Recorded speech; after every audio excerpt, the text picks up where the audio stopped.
Resumo da semana. Entre as grandes votações da Câmara dos Deputados, se destaca uma medida provisória que tenta barrar um pouquinho os preços altos nos combustíveis, não é isso, Ana? Exatamente, Márcio. A gente teve a votação nessa semana, não foi até por medida provisória, Márcio, a gente teve muitas votações de medidas provisórias nessa semana pela Câmara dos Deputados, mas essa questão aí dos combustíveis, ela foi feita por meio de o que a gente chama aqui de um projeto de lei complementar. E não só combustíveis, energia elétrica, transportes, comunicações. Como é que funciona essa proposta que foi muito discutida pelo plenário da Câmara nessa semana, Márcio? Essa proposta, ela diz o seguinte: que as alíquotas de ICMS, né, que é um imposto ali sobre mercadorias e serviços, um imposto estadual, que as alíquotas elas não vão poder ser, de alguns setores, não vão poder ser iguais ou maiores do que de bens considerados supérfluos. E que setores são esses? Energia elétrica, combustíveis, transportes, comunicações, passam a ser, então, setores considerados essenciais e indispensáveis, e, portanto, as alíquotas não podem, por essa proposta, ser iguais, as alíquotas de ICMS ser iguais ou maiores do que de bens considerados supérfluos, por exemplo, bebidas alcoólicas. Com isso, os deputados esperam, Márcio, fazer o quê? Fazer com que esses aumentos que a gente tem observado nas bombas dos combustíveis, nas tarifas de energia elétrica, em vários desses setores aí relacionados a essas áreas, que esses aumentos nos preços eles sejam contidos. Hoje a gente tem o seguinte, por exemplo, na maioria ali dos estados, a gente tem até cobrança de até cerca de 30% de ICMS, no caso da energia elétrica, ou de cerca ali de pouco mais de 20%, 25%, na verdade, cerca de 25% na energia elétrica e cerca de 30% em alguns estados para combustíveis, as alíquotas de ICMS, e com essa proposta, a ideia é que essas alíquotas fiquem no máximo até 17% ou 18%, 17% na maioria dos estados. Por isso que essa expectativa para que, com essa redução da cobrança de um tributo nesses serviços considerados indispensáveis e essenciais, haja uma diminuição no preço cobrado dos consumidores, dos cidadãos. Só que essa proposta, Márcia, embora ela tenha tido ali uma ampla maioria de votos sim, né, o texto principal foi aprovado no plenário por 403 votos contra apenas 10 contrários, houve muito debate e ponderações e críticas a esse projeto. Muitos deputados de oposição falaram, por exemplo, que no caso dos preços dos combustíveis, gasolina, diesel, o grande problema na avaliação dele seria a política de preços da Petrobras, que é ancorada conforme também os valores cobrados no mercado internacional desses produtos. E que, portanto, ali, essa mexida ali na cobrança das alíquotas de ICMS, ela pode não ser suficiente para baixar no longo prazo e por mais tempo o valor desses produtos, exatamente por conta da política de preços da Petrobras. Então, houve muito esse debate em plenário na discussão dessa proposta. O próprio relator, deputado Elmar Nascimento, do União da Bahia, reconheceu ali em plenário que há problemas na avaliação dele nessa política de preços da Petrobras, mas que ele acha que sim, é importante você fazer essa diferenciação desses serviços considerados essenciais na cobrança do ICMS, para que seja uma cobrança ali de até 17%, 18%. Então, esses foram os principais argumentos. Agora, houve ali também, Márcio, o seguinte, uma das críticas também colocadas em plenária é porque isso vai impactar a arrecadação dos estados. E a gente lembra, por exemplo, que em março mesmo, os parlamentares votaram um projeto que mexia ali com a cobrança ali de tributos de ICMS de combustíveis nos estados, e os estados acabaram questionando essa votação na justiça. Então, é um tema muito sensível para os estados, e deputados colocaram isso, e aí o relator Elmar Nascimento, para vencer ali resistências, deixou no texto algumas compensações para os estados, quer dizer, na comparação desse ano com o ano passado, se os estados perderem com essa mudança ali, né, do ICMS para esses bens considerados essenciais, perderem ali mais de 5%, eles vão ser compensados da seguinte maneira: as dívidas que eles têm, eventualmente tenham ali, os que tenham com o governo federal, eles vão poder ter desconto no pagamento dessas dívidas por conta dessa mudança no ICMS. E no caso de estados que já estejam em regime de recuperação fiscal com a União, essa compensação passa a ser integral, né? Nesse ano, comparado ao ano passado, essa compensação ela passa a ser integral no caso, então, dessa mudança. De toda forma, essa é uma discussão sensível, os deputados, essas não são as únicas medidas que os deputados estão estudando, Márcio, para poder fazer tentar diminuir esses preços que vem aumentando no caso dos combustíveis, da energia elétrica. O próprio presidente da Câmara, Arthur Lira, disse que na próxima semana os deputados continuam votando questões relacionadas a esses temas, tentando ali, né, aliviar para o bolso do consumidor esses aumentos, e esse projeto, então, que torna comunicações, transportes, energia, combustíveis, bens essenciais e indispensáveis com ICMS que não seja maior do que de bens supérfluos, essa proposta ainda precisa da análise dos senadores.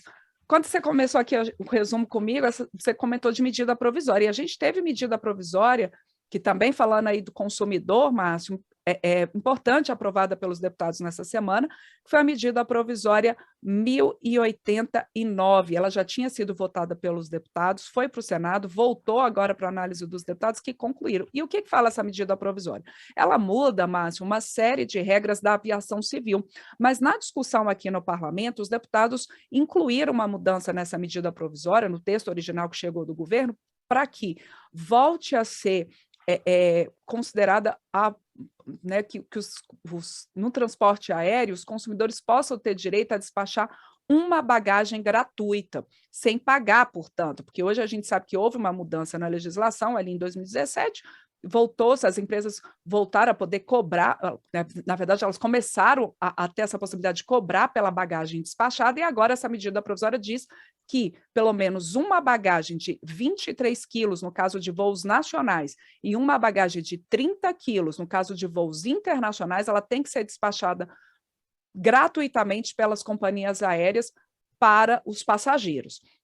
Essa medida provisória 1089, como eu disse, ela muda uma série de outras regras na aviação civil, por isso continuou acontecendo no plenário uma discussão também com algumas críticas a pontos dessa MP, no sentido não dessa questão do despacho da bagagem, mas na questão, por exemplo, que ela no sentido de desburocratizar esse setor, por exemplo, diz que as empresas aéreas elas vão poder operar linhas aéreas ali apenas com registro na ANAC, né, porque se passa o seu serviço, é um serviço que deixa de ser considerado um serviço público, portanto, que não necessita de concessão, autorização, né, e aí as empresas, tendo capacidade no aeroporto, elas podem operar linhas aéreas apenas fazendo registro na ANAC. Também houve uma modificação nessa medida provisória, durante essa discussão no Congresso, Câmara e Senado, de que também companhias aéreas internacionais não vão precisar também de autorização do Poder Executivo para atuarem no país. Esse ponto também teve crítica da oposição. De toda forma, a maioria dos deputados aprovou ali a medida provisória, como eu disse, já tinha sido analisada pelos senadores, voltou aqui para a Câmara, concluída a votação dessa MP, ela agora pode ir à sanção presidencial. Bom, além dessa, outras duas medidas provisórias bastante importantes foram votadas nessa semana. Uma que define o salário mínimo em R$ 1.212 para esse ano e outra que define regras para divulgar os resultados financeiros da Previdência, não é, Ana? Isso mesmo, Márcio. Essa medida provisória do salário mínimo, que é a 1091, como você disse, né? O salário mínimo desde janeiro já está sendo de R$ 1.212. Ele teve um reajuste de 10,18% quando virou ali o ano por essa medida provisória. A inflação do período medida pelo INPC foi de 10,16%, portanto, é um reajuste do salário mínimo apenas pela inflação mesmo, não houve ganho real do salário mínimo. A relatora, a deputada Grace Elias, do Avante de Minas Gerais, ela manteve a medida provisória na forma como chegou do governo, e assim ela foi aprovada pelos deputados, porque, segundo a deputada Grace Elias, ela lembrou que esse valor já está valendo desde janeiro, que cada ali aumento, cada R$ 1 aumentado do salário mínimo, são mais de 300 milhões de reais nas despesas com previdência, abono salarial, seguro-desemprego, benefício de prestação continuada e outras questões que são atreladas ao salário mínimo. Falou também que para as empresas, se houvesse uma modificação agora desse valor do salário mínimo, né, que havia emendas, Márcio, de alguns deputados para aumentar esse valor, para que houvesse ganho real do salário mínimo. pelo menos a partir de junho, mas a relatora falou que, além desse impacto em vários outros benefícios e pagamentos feitos pelo governo e pelos governos estaduais que são atrelados ao salário mínimo, também haveria ali uma questão para as empresas que já se organizaram nos seus caixas para um salário mínimo de R$ 1.212. Então, até a deputada falou muito, a Grace Elias, na segurança jurídica de você manter esse valor. Portanto, MP 1091, aprovada ali sem modificações pelos deputados, agora ela vai para análise dos senadores. E também foi aprovada, como você disse, essa outra medida provisória, a 1093, que ela faz, Márcio, uma espécie ali de balanço contábil, equilíbrio fiscal na compensação, ali nos valores de compensação que o governo federal faz no fundo de previdência. O que acontece? Os deputados, e isso o governo também sancionou, eles prorrogaram a desoneração da folha de pagamento de 17 setores da economia, setores que empregam muita mão de obra. Então, você tem ali uma desoneração da folha para reduzir o pagamento ali de alguns tributos para essas empresas, e com isso, a expectativa, né, é que você tenha manutenção de empregos nesses setores, por exemplo, de transporte e outros que em indústria, a construção civil, são 17 setores. O que acontece é que essa desoneração da folha de pagamento, essa prorrogação da folha, ela não estava prevista no orçamento deste ano. Então, o governo precisou mandar essa medida provisória ao Congresso para fazer essa espécie de balanço contábil mesmo, né, nas contas ali da Previdência. Então, ele tem com essa medida provisória o fim da compensação né, para esse fundo da Previdência. Alguns deputados de oposição, Márcio, reclamaram disso, disseram que isso fragiliza o fundo da Previdência Social e que depois, quando há novas discussões, quando chegam novas discussões sobre reformas da Previdência, se alega do déficit da Previdência. E que aí, colocando que se a cada desoneração da folha de pagamentos também não houver houver essa falta de compensação ali no fundo da Previdência pelo governo, isso pode gerar um problema para as contas. Mas o governo alegou que essa compensação pelas desonerações, elas hoje são um pouco mais de 9 bilhões de reais por ano, e que com isso, assim, era importante mesmo fazer esse ajuste ali no orçamento para esse fundo da Previdência. Essa medida provisória, ela também ainda vai para o Senado. Bom, e também teve a votação de um projeto de decreto legislativo que aprovou, né, por parte da Câmara, a redução de consumo de gás que provoca o aquecimento global. Por que a Câmara se envolveu nesse assunto, Ana? Então, mas o que acontece? Todo acordo internacional, todo tratado, o governo assina, mas ele precisa depois ser ratificado e tem que ser votado pelo Congresso para ser incorporado, né, ao ordenamento jurídico brasileiro. E esse acordo, o que acontece? Ele chama Emenda de Kigali ao Protocolo de Montreal. O Protocolo de Montreal, lá da década de 80, ele é um acordo já vigente e que diz o seguinte, que os estados, os países, eles tinham que reduzir o uso de gases que causassem o furo, né, ali, que causasse um aumento da abertura ali da camada de ozônio, um problema sério, e que muitos desses fluidos e gases são usados, por exemplo, em geladeiras, ar-condicionado. Então, e alguns aerossóis. Então, você tinha substituição dos CFCs, CFCs, por um outro gás, que é o HFC. O que aconteceu? O que foi o problema, Márcio? Ok, não afetou ali, começou a diminuir o impacto sobre a camada de ozônio. Mas, com o tempo, verificou-se que esse gás que substituiu esses outros, que geravam problema na camada de ozônio, o HFC, ele é muito, muito prejudicial para a questão do aquecimento global. Ele causa um aquecimento no planeta muito superior, por exemplo, ao gás carbônico, que é liberado em queimas. Então, os estados, os países entraram, assinaram esse acordo, que é a Emenda de Kigali, para quê? Para que os países gradualmente deixem de utilizar esse gás, o HFC, durante alguns anos, e substitua esses gases por outros que não sejam prejudiciais também não só a questão da camada de ozônio, mas agora especificamente a questão do aquecimento global.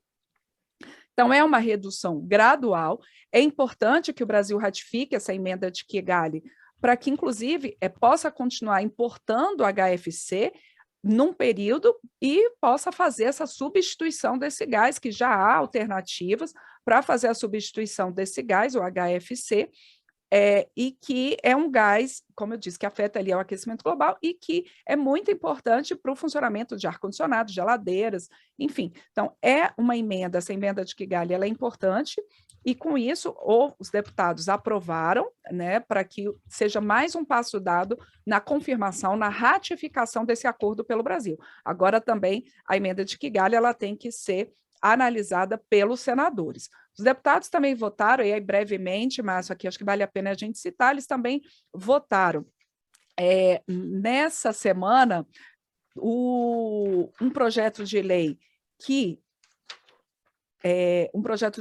coloca aqui um viaduto no Espírito Santo com o nome de Manuel de Passos Barros, um engenheiro, e aí esse viaduto o viaduto Engenheiro Manuel dos Passos Barros. Ele é um viaduto localizado no município de Cariacica, no Espírito Santo. E também a Câmara, essa questão aí do projeto do viaduto Manuel dos Passos Barros ainda vai para o Senado. E a Câmara, ela votou aí uma proposta agora interna para a criação de uma premiação aqui na Casa que reconheça o trabalho dos conselhos tutelares. Bom, e é bastante interessante porque esse projeto da criação desse prêmio foi aprovado na mesma semana em que a Câmara agraciou 5 instituições de saúde, né, com o prêmio Dr. Pinotti, que já é um prêmio tradicional na Câmara, né? Então, mais uma vez, o Poder Legislativo valorizando boas práticas, tanto no serviço público quanto na iniciativa privada. Bom, e para encerrar, Ana, a gente também teve eleição para 3 cargos da mesa diretora. Por que isso aconteceu? Exato, Márcio. Essa eleição aconteceu nessa semana para os cargos de primeiro vice, segundo secretário e terceiro secretário. A gente teve esse ano, como todo ano eleitoral, a gente tem ali uma janela de troca partidária, quando os deputados, por um mês, eles podem mudar de legenda sem perder o mandato, e aí, pensando ali nas configurações políticas, no ano eleitoral e outras questões também locais. E os titulares anteriores desses cargos, da mesa diretora da Câmara, mudaram de partido. A gente tinha a primeira vice sendo ocupada pelo deputado Marcelo Ramos, que era do PL e foi para o PSD do Amazonas. A gente tinha a segunda secretaria ocupada pela deputada Marília Arraes, que era do PT e foi para o Solidariedade de Pernambuco, e a terceira secretaria ocupada pela deputada Rose Modesto, que era a deputada Rose Modesto, que era do PSDB, e foi para a União de Mato Grosso do Sul. A mesa diretora da Casa é como se fosse uma comissão, e para ocupar os cargos, esses cargos são distribuídos entre os partidos, Márcio, numa distribuição por acordo e também pela proporcionalidade partidária. Como esses deputados trocaram de partido, o cargo pertencia ao partido pelo regimento interno da Câmara. Houve até uma discussão no Tribunal Superior Eleitoral sobre esse assunto, mas o ministro que tratou dessa questão, o ministro Alexandre de Moraes, considerou que era uma questão interna da Casa e, portanto, houve a declaração, o presidente da Câmara, Arthur Lira, declarou vagos esses cargos e convocou nova eleição, para aí sim eles voltarem a ser ocupados por integrantes dos partidos que, pelo acordo, na eleição da mesa para o biênio 2021-2023, estavam destinados. Então, houve essa semana essa eleição e agora foi eleito para o cargo de primeiro vice-presidente da Câmara o deputado Lincoln Portela, que é do PL de Minas Gerais, portanto, era um cargo que ficava destinado ao PL. Para a segunda secretaria foi eleito o deputado Odair Cunha, do PT de Minas Gerais, portanto, era um cargo distribuído ao PT, e para a terceira secretaria, a deputada Giovânia de Sá, do PSDB de Santa Catarina, também, como eu disse, era um cargo destinado ao PSDB. O que esses cargos fazem, Márcio? Brevemente aqui para quem acompanha a gente nesse resumo da semana. O primeiro vice é o primeiro substituto do presidente na Casa, e ele também não é só primeiro vice-presidente da Câmara, ele também é o primeiro vice-presidente do Congresso Nacional. A segunda secretaria, ela cuida ali basicamente das relações dos parlamentares da Câmara dos Deputados com outros países e também questões relacionadas ao Itamaraty. E a terceira secretaria tem ali como função principalmente o reembolso das despesas dos parlamentares com passagens aéreas e a análise de justificativa de ausências dos parlamentares em votações, por exemplo, ausências na casa.